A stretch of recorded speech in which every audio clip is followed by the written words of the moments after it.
Hello everyone, कैसे हैं आप सब। स्वागत है आप सबका एम के क्लासेस में। आज दोस्तों आप अपने सामने टॉपिक देख रहे हैं, ये है परसेंटेज के ऊपर। आज मैं आपके लिए कुछ क्वेश्चंस लेकर आया हूँ। आप सबको पता है हमने परसेंटेज को कंप्लीट किया था। आपके परसेंटेज के एक टाइप के क्वेश्चंस रह चुके थे, अगर आप सबको याद होगा। वो था परसेंट पास एंड फेल। इस तरह के क्वेश्चंस भी दोस्तों आपको आपके एग्जाम में पूछे जाते हैं। और ऐसा क्वेश्चन अगर आप सबको याद होगा, जेकेएसएसबी क्लास 4 एग्जाम में भी परसेंटेज के ऊपर ऐसा क्वेश्चन पूछा गया था। ठीक है, तो हम इस कंसेप्ट को भी आज क्लियर करते हैं। इसके ऊपर भी आपको थोड़े क्वेश्चंस आज देखने को मिलेंगे, उन क्वेश्चंस को भी हम करते हैं। हालांकि दोस्तों जो ये परसेंटेज के पास परसेंट फेल पर क्वेश्चंस पूछे जाते हैं, ये बिल्कुल अगर आप बोलो बिल्कुल सिंपल क्वेश्चंस पूछे जाते हैं। इसमें कोई इतना एडवांस लेवल होता नहीं है, बिल्कुल सिंपल क्वेश्चंस होते हैं। एंड सिर्फ एक ही कंसेप्ट पर ये चलते हैं, वो है वेन डायग्राम। अगर आपको वेन डायग्राम अच्छे से ड्रॉ करना आती है तो आपके चांसेस काफ़ी कम होते हैं। हालांकि इनको आप बिल्कुल सिंपल तरीके से कोई फॉर्मूला लगा के भी आप आराम से कर सकते हो, लेकिन अगर आप वेन डायग्राम के थ्रू करोगे तो आपके क्वेश्चंस गलत बिल्कुल भी नहीं होंगे। तो चलिए सबसे पहले हम ये कंसेप्ट सीखते हैं कि क्वेश्चंस किए कैसे जाते हैं। एक क्वेश्चंस दोस्तों जो ये आपको परसेंट पास एंड फेल पर जो ये क्वेश्चंस पूछे जाते हैं, ये क्वेश्चंस आपको कुछ इस तरह से पूछे जाएंगे। पहले आप क्वेश्चन समझ लो कि क्वेश्चन आखिर किस तरह से पूछे जाते हैं। आपको क्वेश्चन दे दिया जाएगा कि सपोज 70% स्टूडेंट्स हैं, वो मैथ्स में पास हो गए। ठीक, इसके बाद लगा दो 60% स्टूडेंट्स हैं जो इंग्लिश में पास हो गए, एंड 40% स्टूडेंट्स है जो बोथ यानी कि दोनों के दोनों सब्जेक्ट्स में, इंग्लिश और मैथ दोनों के दोनों सब्जेक्ट्स में पास हो गए। तो फिर क्वेश्चन किस तरह से पूछ लिया जाएगा कि आप हमें आंसर में बताओ कि वो बच्चे जो सिर्फ और सिर्फ इंग्लिश में पास हुए हैं, वो बच्चे कितने परसेंटेज में हैं, या फिर वो बच्चे जो सिर्फ और सिर्फ मैथ्स में फेल हुए हैं, वो बच्चे कितने परसेंट हैं। इस तरह से दोस्तों आपको ये क्वेश्चंस पूछे जाते हैं। तो ये क्वेश्चंस कैसे करते हैं, इनका पूरा कंसेप्ट हम सीखते हैं। ठीक है, पहले कंसेप्ट सीख लो आप। ये क्वेश्चंस किए जाते हैं वेन डायग्राम के ऊपर। ठीक है, वेन डायग्राम के थ्रू अगर आप ये क्वेश्चंस करोगे तो बिल्कुल आसानी से आप ये क्वेश्चंस कर पाओगे। अब मैं आपको एक एग्जांपल लेता हूँ कि ये क्वेश्चंस किस तरह से किए जाते हैं। दोस्तों सपोज करो, जैसे मैंने अभी पिछले क्वेश्चन लिया था, जैसे कि अगर रखो 40% बच्चे मैथ्स में पास हो जाते हैं, 40% बच्चे मैथ्स में पास होते हैं, एंड 30% बच्चे इंग्लिश में पास होते हैं।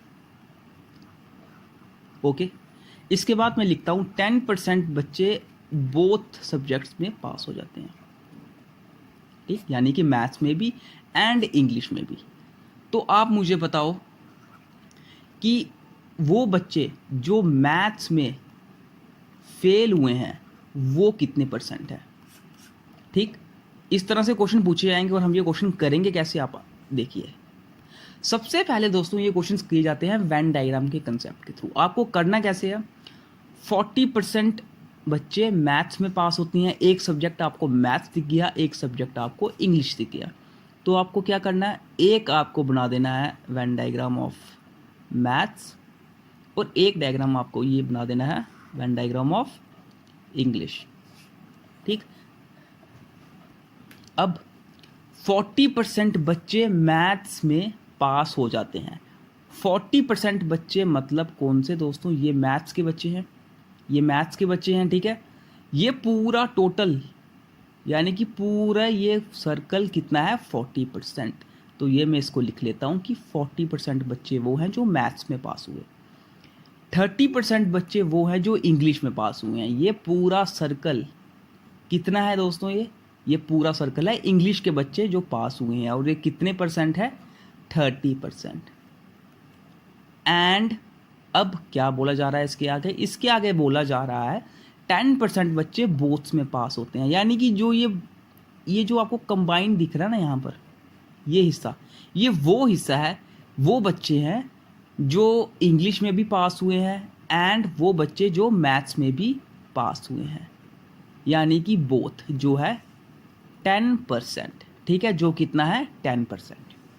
अब दोस्तों अगर मैं आपसे पूछूं, ये जो 40% का पूरा हिस्सा आया मैथ्स का, ये 30% जो पूरा हिस्सा आया इंग्लिश का, अगर मैं आपसे पूछूं कि अगर 40% बच्चे मैथ्स में पास हुए हैं, तो मुझे वो बच्चे बताओ जो सिर्फ और सिर्फ मैथ में ही पास हुए हैं, यानी कि ओनली पास्ड इन मैथ्स, वो बच्चे जो सिर्फ मैथ में ही पास हुए हैं। तो वो कितने बच्चे हैं दोस्तों?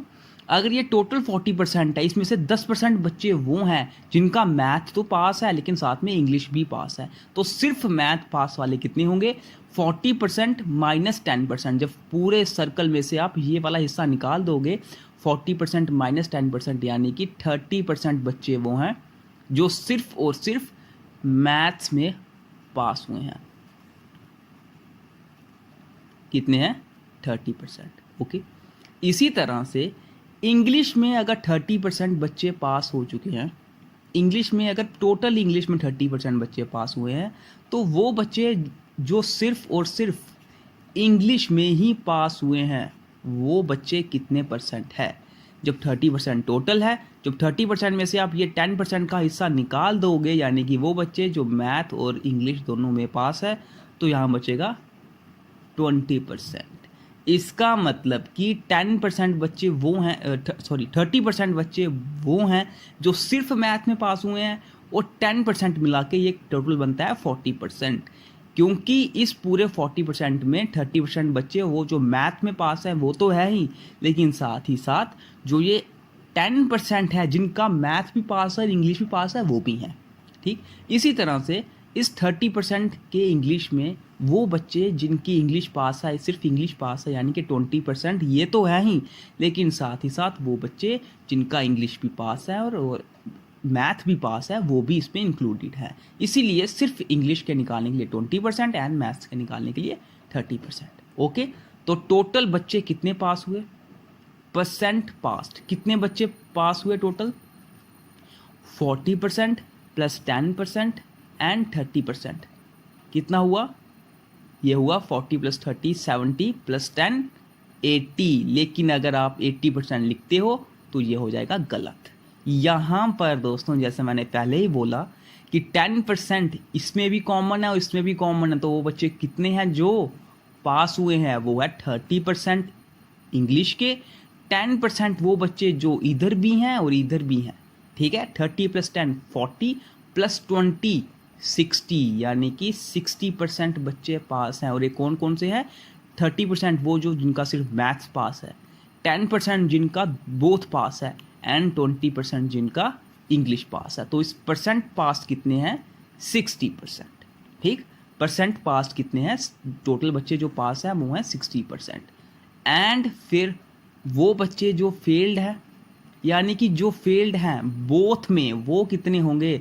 जब 60% पास हैं तो जो फेल होंगे वो कितने होंगे दोस्तों? देखो, जब 60% वो हैं जिनके दो पास हैं या फिर कोई एक पास है, तो फेल्ड बोथ वाले कैसे निकलेंगे? 60% जब पास हैं तो बचे 40% वो बच्चे होंगे जो कि दोनों में फेल होंगे। और इनके लिए किस तरह से बनेगा? इस तरह से फेल्ड का। ठीक है, देखो ये मैथ्स है, ये इंग्लिश है। अब 40% बच्चे वो हैं जो फेल हैं, यानी कि जो बीच का हिस्सा आ रहा है ये वो हिस्सा है जो बोथ फेल्ड है। ठीक, बोथ फेल्ड है। अब अगर मुझे पर्टिकुलर इंग्लिश में और मैथ में कितने बच्चे फेल हुए तो कैसे निकालेंगे? जब 40% पूरे मैथ में पास हुए हैं तो 60% पूरे मैथ्स में फेल होंगे, पूरे मैथ्स में 60% फेल होंगे। लेकिन इसमें ये वाला हिस्सा वो भी तो है 40% का जो दोनों में फेल, बोथ फेल्ड है। इसका मतलब कि 20% वो बच्चे होंगे, बच्चे जो मैथ में फेल होंगे। इसी तरह से 30% जब इंग्लिश में पास हैं तो यहाँ पर फेल कितने होंगे टोटल इंग्लिश में? 70%। एंड सिर्फ इंग्लिश में कितने होंगे? जब 70% पूरा है ये, इसका बचा हुआ हिस्सा 40% जब निकलेगा, 30% वो बच्चे होंगे जो सिर्फ इंग्लिश में फेल होंगे। ठीक है, इस तरह से दोस्तों वेन डायग्राम के पूरा कंसेप्ट है, वेन डायग्राम के ऊपर क्वेश्चंस पूछे जाते हैं। ओके, हम अब कुछ क्वेश्चंस करते हैं, क्वेश्चन से आपको ये थोड़ा और अच्छे से क्लियर होगा। ये रहा दोस्तों फर्स्ट क्वेश्चन आपके सामने, ठीक है। आप इसको जैसे मर्जी चाहे निकाल सकते हो, वेन डायग्राम से या कोई और फॉर्मूला है, फॉर्मूले से भी यूज़ करके आराम से निकाल सकते हो। क्वेश्चन क्या बोल रहा है, Indian examination 35% candidates failed in maths, 25% failed in English and 10% failed in both. बनाओ फेल का डाटा। कितने सब्जेक्ट्स हैं? 2 सब्जेक्ट्स हैं, मैथ्स एंड इंग्लिश। ये आया मैथ्स का, ये आया इंग्लिश का। अब क्या बोल रहा है कि 35% कैंडिडेट्स फेल्ड होते हैं मैथ में। ये लिख लिया मैंने, 35% वो बच्चे जो मैथ में फेल हुए हैं, 25% वो बच्चे जो इंग्लिश में फेल हुए हैं, okay, and 10% failed in both. इसका मतलब ये हुआ जो ये बीच का हिस्सा आ रहा है ये बोथ का हिस्सा है, और ये कितने बच्चे हैं? 10% बच्चे हैं जो बोथ में फेल हुए हैं। ओके, कोई प्रॉब्लम इसमें आपको नहीं होनी चाहिए। अब क्वेश्चन हमसे क्या पूछा जा रहा है कि how much percent passed in both. वो बच्चे जो बोथ में पास हुए हैं वो कितने हैं? जब मैथ में टोटल 35% है, 10% बोथ में है, बचा हुआ 25% सिर्फ मैथ का होगा और बचा हुआ 15% सिर्फ इंग्लिश का होगा। ये परसेंट फेल का डाटा था। अब फेल कितने हुए दोस्तों? 25% प्लस 15%, 40% प्लस 10%, यानी कि 50% बच्चे फेल हुए हैं बोथ में। 50% बच्चे फेल हुए हैं बोथ में, तो पास कितने होंगे? पास होंगे बच्चे 50% जो पास होंगे। ओके, जो किस में पास होंगे? बोथ में पास होंगे। बचे हुए 50%, राइट आंसर इज 50%। ओके, कोई कंफ्यूजन आपको इस क्वेश्चन में नहीं होगी। तो अगर आपको बोलूं कि परसेंट पास का अगर आप बना सको वेन डायग्राम, तो किस तरह से बनाओगे? इस तरह से, ठीक है। 50% बच्चे वो हैं जो बोथ में पास हैं। ये जो बीच का हिस्सा आया यानी कि 50% ये वाला हिस्सा है पास वाले का। अब यहाँ पर मैथ्स है, यहाँ पर इंग्लिश है। तो 35% बच्चे अगर मैथ में फेल हैं तो पास कितने होंगे? पास कितने होंगे दोस्तों? 65% बच्चे पास होंगे। सिर्फ मैथ में पास होने वाले कितने होंगे? 65% में से जब 50% निकला यानी कि 15% बच्चे वो होंगे जो सिर्फ मैथ में पास होंगे। इसी तरह से 25% बच्चे वो थे जो इंग्लिश में फेल हुए हैं, तो पास कितने हुए होंगे? 75% इंग्लिश में पास हुए होंगे। तो सिर्फ इंग्लिश में पास होने वाले कितने हैं? 75 में से 50 गए, यानी कि 25% बच्चे वो हैं जो सिर्फ इंग्लिश में पास हैं। तो इस तरह से दोनों के लिए वेन डायग्राम बना सकते हैं हम, परसेंट फेल के लिए भी, परसेंट पास के लिए भी। समझ आई बात? और इसमें से कुछ भी क्वेश्चन राइज कर लो आप कि सिर्फ इंग्लिश में पास कितने हुए, आप बता सकते हो 25%। इंग्लिश में पास कितने हुए तो आप बोलोगे 75%, और सिर्फ इंग्लिश में पास कितने हुए आप बोलोगे 25%।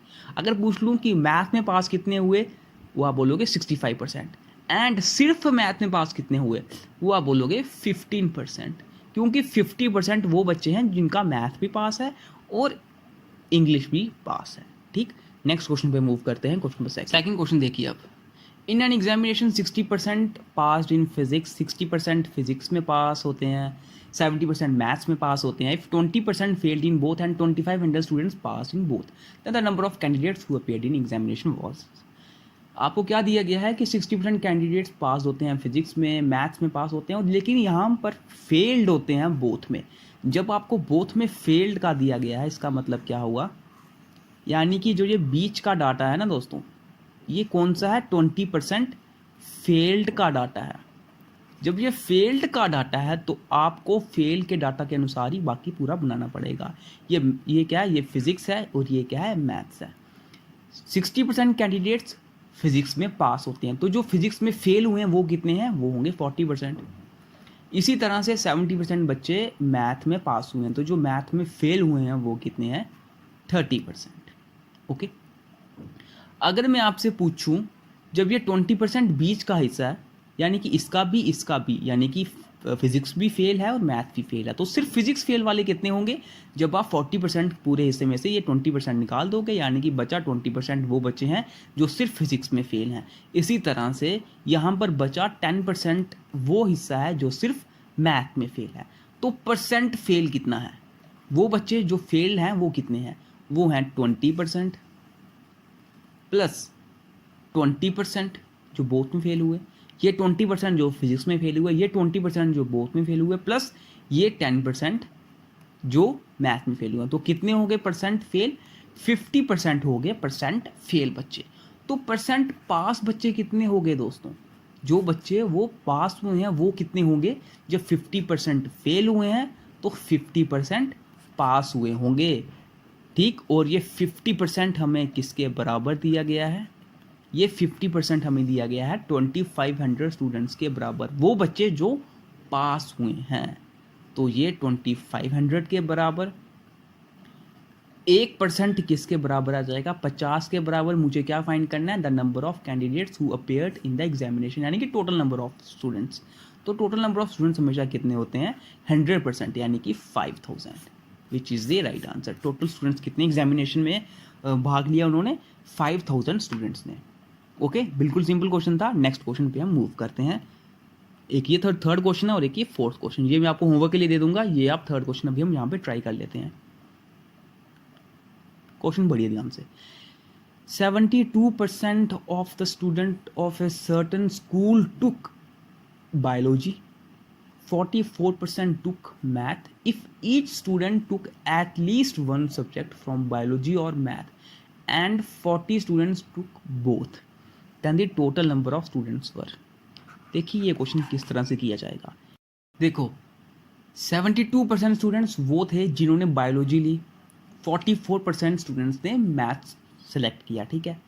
If each student took at least one subject from biology और मैथ, यानी कि हर एक स्टूडेंट ने कम से कम एक या बायोलॉजी या मैथ लिया ही लिया है, और 40 स्टूडेंट्स वो हैं जिन्होंने बोथ लिया है। तो टोटल नंबर ऑफ स्टूडेंट्स कितने हैं? अब ये क्वेश्चन दोस्तों थोड़ा सा अलग आ जाता है बिल्कुल सिंपल क्वेश्चन ये। देखो 72% बच्चे कौन है जिन्होंने बायोलॉजी ली है, प्लस 44% बच्चे कौन है जिन्होंने मैथ्स लिया है। तो ये टोटल कितने हो गए? ये टोटल हो गए 6 and 11, यानी कि 116% बच्चे टोटल बच्चे हो गए। लेकिन हमें पता है दोस्तों टोटल बच्चे तो हमेशा 100% होते हैं। तो ये एक्स्ट्रा 16% कौन बच्चे हैं? ये दोस्तों एक्स्ट्रा 16% वो बच्चे हैं जिन्होंने बायोलॉजी भी ली है, जिन्होंने मैथ यानी कि बोथ लिया है। यानी कि वो बच्चे हैं जो बायोलॉजी में भी आ रहे हैं और मैथ में भी आ रहे हैं गिनने पर। ये कुछ इस तरह से होगा, अगर मैं आपको समझाऊं ना। ये सपोज 5 बच्चे हैं, ठीक है। इसने फिजिक्स ली, इसने फिजिक्स ली, इसने मैथ लिया, इसने मैथ एंड फिजिक्स बोथ लिया, ठीक है। इसने फिजिक्स ली, इसने भी मैथ लिया एंड इसने भी मैथ लिया। अब ये आपको समझ आ जाएगा। मैं आपसे पूछूं कि वो बच्चे जो फिजिक्स लिए हैं जिन्होंने, वो बच्चे कितने हैं? आप बोलोगे इसने फिजिक्स ली है 1, इसने फिजिक्स ली है 2 एंड इसने भी फिजिक्स ली है 3 बच्चे हैं जिन्होंने फिजिक्स ली है। मैं आपसे पूछूं ये जिन बच्चों ने मैथ लिया है वो बच्चे कितने हैं? आप बोलोगे इसने भी मैथ लिया है 1, इसने भी मैथ लिया है 2 और इसने भी मैथ लिया है 3। तो टोटल बच्चे कितने हो गए? 6। लेकिन टोटल बच्चे तो यहाँ पर 5 हैं। यहाँ पर तो टोटल बच्चे 5 हैं। तो ये यहाँ पर 6 बच्चे क्यों आ रहे हैं? ये 6 इसलिए आ रहे हैं क्योंकि जो इसमें एक बच्चा है ना, दोनों में, ये जो एक बच्चा, ये वो बच्चा है जो हम दोनों में गिन रहे हैं। यानी कि वो बच्चा जो फिजिक्स में भी गिना जा रहा है, वो बच्चा जो मैथ में भी गिना जा रहा है। इसीलिए पिछले वाले क्वेश्चन में जो परसेंट बीच का हिस्सा आता था, वो बोथ का हिस्सा आता था, वो यही हिस्सा होता था। बच्चे तो 5 ही हैं, लेकिन आप गलती क्या करते हो कि आप अलग अलग गिनते हो तो यहाँ पे 6 हो जाता है। इस तरह से नहीं होता है।